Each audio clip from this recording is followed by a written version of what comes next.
I know some folks out there have been waiting for me to chime in on this one with a video. I've talked a little bit about this on a couple of live streams, but here we are with the Star Wars Galactic Starcruiser Hotel set to open in a few months at Walt Disney World and Walt Disneyland. Well, things aren't going so hot as it turns out. It seems just a couple of days after releasing a promotional video, if you can even really call it that, for the new hotel, and a whopping $6,000 price tag. Seems like Disney has pulled that video down, and cancellations are starting to ramp up. We're going to talk about the Galactic Starcruiser's failure to launch today. Here we go.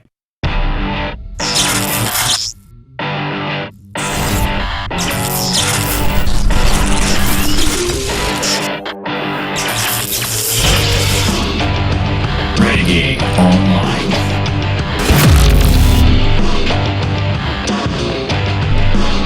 Welcome back. Another great day here at Valiant Renegade. Good to see everybody out there. If you're like one of the 60 or 70% of the folks out there watching this video today and you're not yet subscribed, well, hope you hit that subscribe button today. Hit that notification bell so you can find out about future videos as they drop. Of course, do hit that like button if you do enjoy the video, and even if you don't, hit it anyway. We appreciate it. YouTube appreciates it. Everybody loves it. And leave a comment before you head out today. Let me know your thoughts. We are here, as always, to put Hollywood and the entertainment industry through the business and financial lens. So let's get to this piece today from That Park Place and WDW Pro.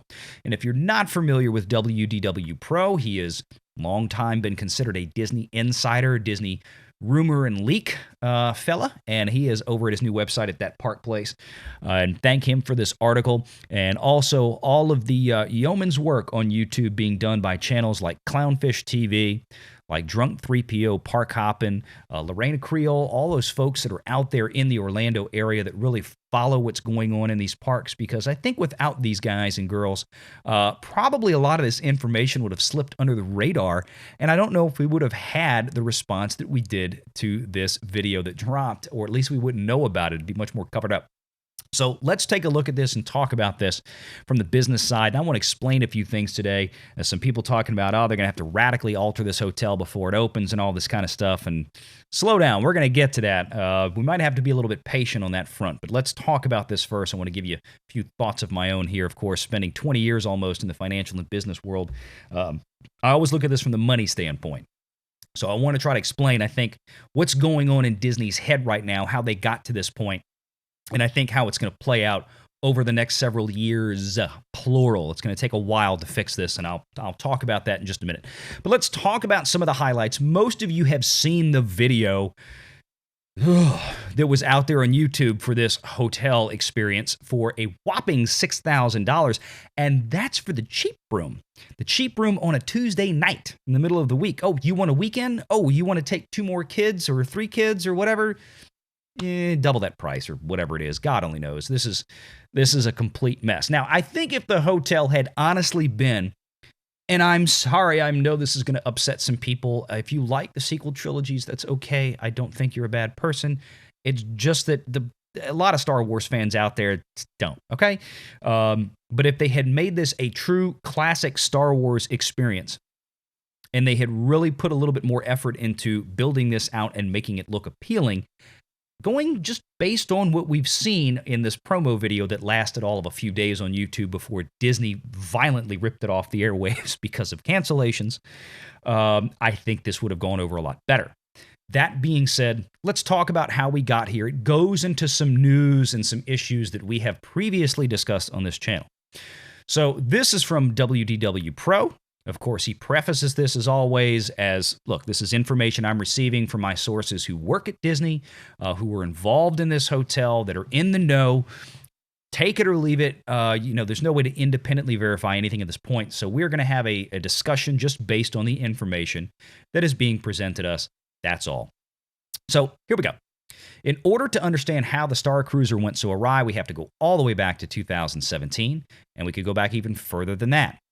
And he talks about where the things were supposed to go in the parks. He talks about how it was supposed to replace the Indiana Jones stunt show and all this kind of stuff. This Star Wars theme park and this hotel has been many, many, many years in the making, the better part of a decade almost at this point, since initial designs and concepts were put together to get to this point. And I stress and urge people to remember this as we go through this conversation, because as I've always said, especially a company as large as Disney, this is a large ship. It takes a long time to turn it.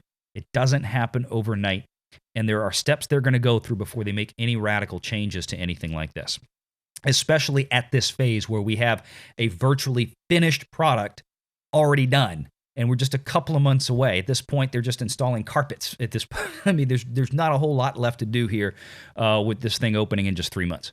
So let's get into this. To help make sure that the Disney Star Wars parks were in line with Kennedy's vision, the Lucasfilm Story Group was partnered with Imagineers to ensure that everything was as it should be. The group at the time, led by all-female the all-female group, led by Kiri Hart, who is, of course, no longer with Lucasfilm. This was the Story Group, and who was a good friend of Rian Johnson, and so on and so forth. Well, you could see where this is going. I do want to note in the paragraph above or in this article somewhere that WDW Pro does take the time to remind us that initially the Disney Imagineers had rendered drawings and architectural plans for this park to be classic Star Wars. If you have forgotten this or you didn't know, we've talked about this before on the channel.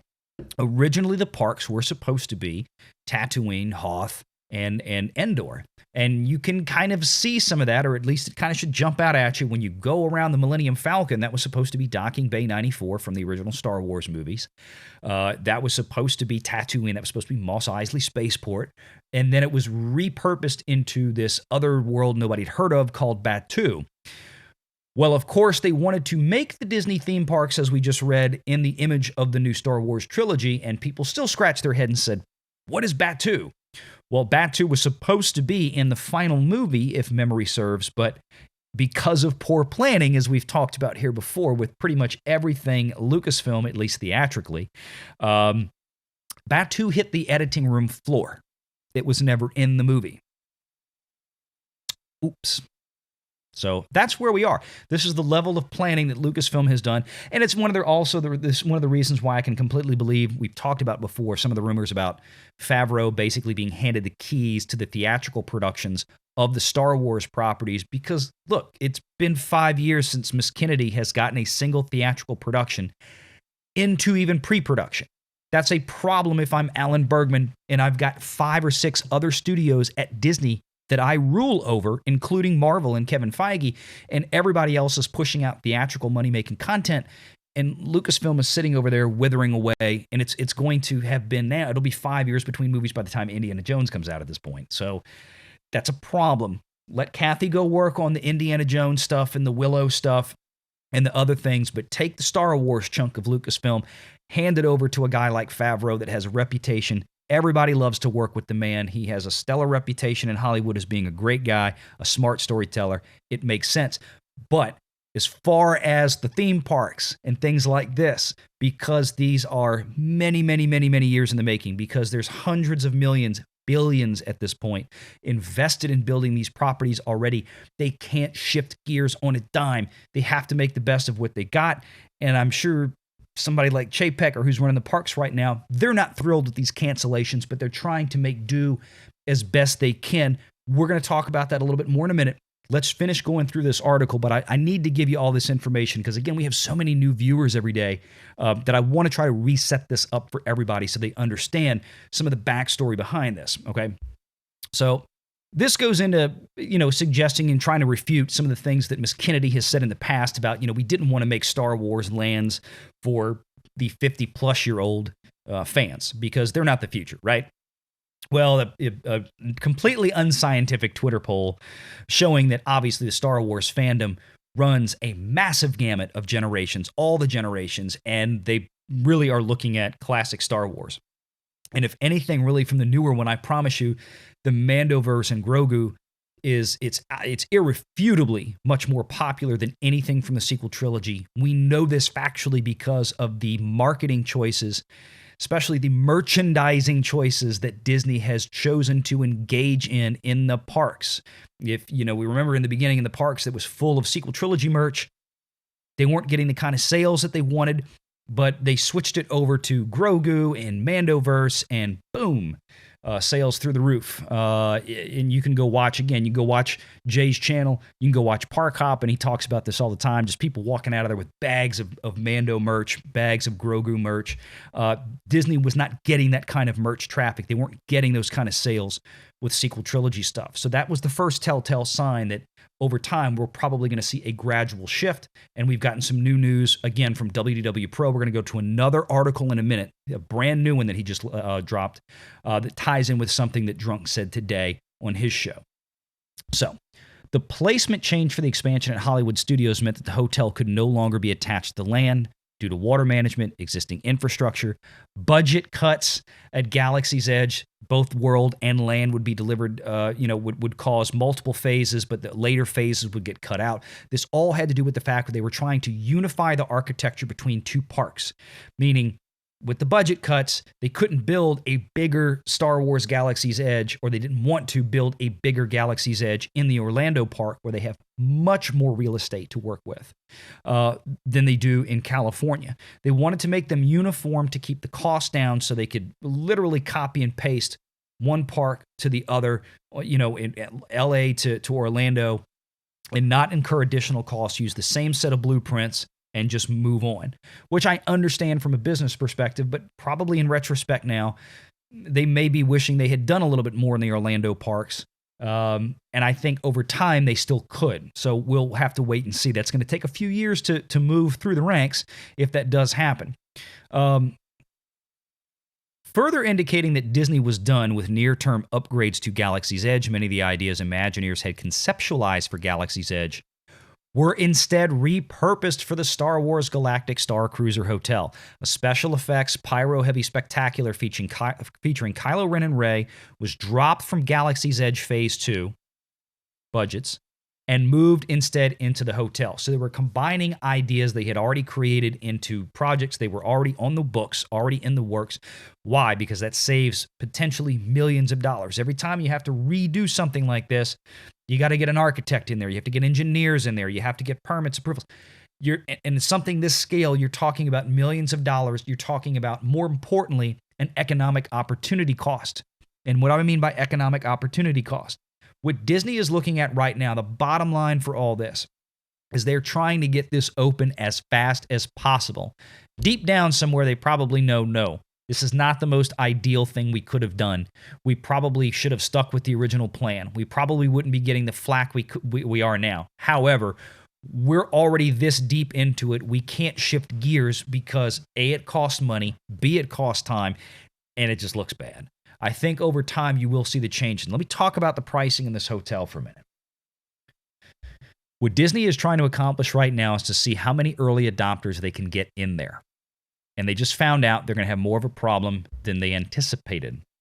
Before that video dropped, reportedly Disney had booked solid for what, 4 months, I believe, at the hotel. At these exorbitant $4,000, $5,000, $6,000, $10,000 2-day stays or whatever.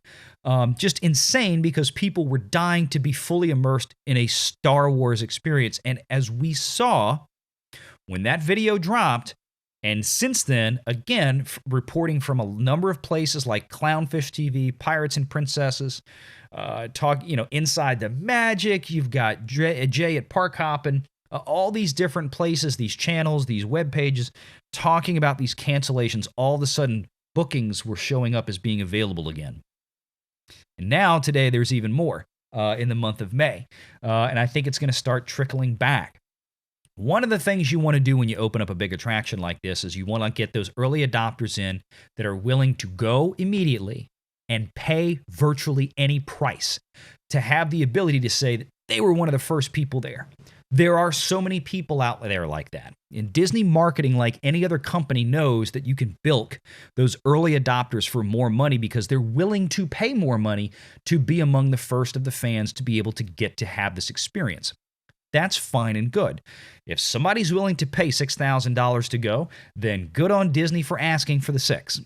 It's bottom line. It's good business. Now, the problem is that Disney also knows in marketing research, like any company would, they have a rough idea of the size of that audience. So the idea is they want to get as many of these $6,000 two-night bookings as they can until they run out of that audience, until that audience has basically reached capacity. They got to move on to the next phase, and the next phase, and the next phase. And what does that mean? Is that, well, they have a number inside Disney somewhere, deep inside the accounting and finance department. There is a number for bookings when it comes to every Disney hotel that says, if this happens, then we do this. And this is the same kind of thing that any hotel would do, any smart business person would do. Disney has some number out there. I don't know what it is. I don't pretend to know what it is, but I promise you there's a number. That when that number is struck, meaning when bookings fall below that certain line and they start laying under that line or they continue to decline, that's the trigger for Disney to say, okay, moving on to phase two. Phase two, instead of $6,000 for a two-night stay in a family of four, might be $4,500. Then they're going to get that next phase of people. Well, we're not going to pay $6,000, but we'll pay $45,000. We'll go do that. And on and on and on. And that's how it works. Now, here's the issue. They were supposed to be booked up. They wanted to be booked up for months. They wanted to be booked up for a year at $6,000. I don't know what the figure was in their head, but I promise you, they probably had a very long plan to hold prices at that level, probably at least 6 months to a year, I'd bet, of being Disney to get 2 full summers in at that rate. With the cancellations happening, with the response that's happening, one of two things is going to happen. Disney is either going to have to make changes and come up with new promotional material and try to re-wow audiences to get them in initially, or their timetable for dropping their prices on this hotel is going to have to accelerate. Because at the end of the day, Disney has a sunk cost. Each of these 2 parks, these Galaxy's Edges, reportedly cost somewhere in the neighborhood of $1 billion to produce. I don't know if that included the hotel or not. I don't think it did. So what they need right now is cash flow. Disney is a company that's desperate for cash flow. Obviously, like every other company, has been suffering through lockdowns, this pandemic era, the last 12 to 18 months, going on almost 2 years now. They're still not quite back to normal. They've had a good trend, but they need to get money flowing in as fast as possible. So you go ahead, you open up the hotel, you get as many early adopters as possible, pumping in $6,000 for a 2-night stay. You get that cash flow going. You get the company back on sound footing. And then as those bookings begin to wane, you can then start considering what else do we need to do here, because they want to keep those hotels as full as possible. So my point is that if you want to see changes being made at this hotel sooner than later, don't go. Don't go. Don't book it. If you're booked and you're not happy with what you saw, then cancel. I mean, it's as simple as that. And I'm not telling everybody to go out there and just cancel cancel this hotel booking. Don't go. You shouldn't go. You shouldn't. If you like what you saw and you're willing to spend $6,000, then by all means, go do it. Go do it. But if you're not happy with it and you don't like it, then either don't book it or cancel the booking you have. That's the best way to send Disney a message, is to vote with your wallet. That's the best way to send any company like this a message. Now, I want to move on to the second article that Park Place has put out today. And they go on to talk about the restaurants and all kind of stuff like this. And they do talk about some of the other changes. This was an original hallway concept. As you can see, this is actually really nice looking. Look at that. Look at the artist concept. Now, what did we get in the video? We got this. Stark contrast. Now, again, one of the things that WDW Pro is talking about is the budget cuts. A lot of it had to do with the pandemic stuff and the dried up cash flows for Disney, which I totally understand and I absolutely 100% believe. The second part, avoiding the lawsuit architecture. That's a lot of changes. And I think that could have been done much easier and still kept this visual, which is, to me, far more amazing. And they were concerned about some of the things on the floor, how the walls met the floor. This is what WDW Pro is conveying from the sources that he talked to, which I can understand. That's an easy enough fix. There's a way to, maintain edges. I think the bottom line was they wanted to save costs, and we went from this to this. And obviously, it's not anywhere near as exciting. So, again, you can take that as you will. But what I want to do is kind of, we let's skip past the rest of this. I want to go to what he put out today, because there was something else Jay said today on one of his shows. And then WDW Pro said, hey, he even mentions Drunk 3PO in this article, saying that he had heard the same thing from his sources. And this is one of the things that we've talked about on this channel, really since I've been on this channel, now almost 9 months. I can't remember. About 9 months at this point, 9-something months. So the Grogu roadmap for Star Wars, okay? And he goes into talking about the Galactic Starcruiser again. He goes into talking about the cancellations at the Galactic Starcruiser, the problems. Now, almost exactly a year ago, this is from the article, I posted on Pirates and Princesses, an article that reverberated throughout the community. Some in the blogosphere thought I was crazy. Others thought I might just be right. The topic that Star Wars would be moving to, quote, fix The Last Jedi through a series of retcons surrounding Grogu, Baby Yoda.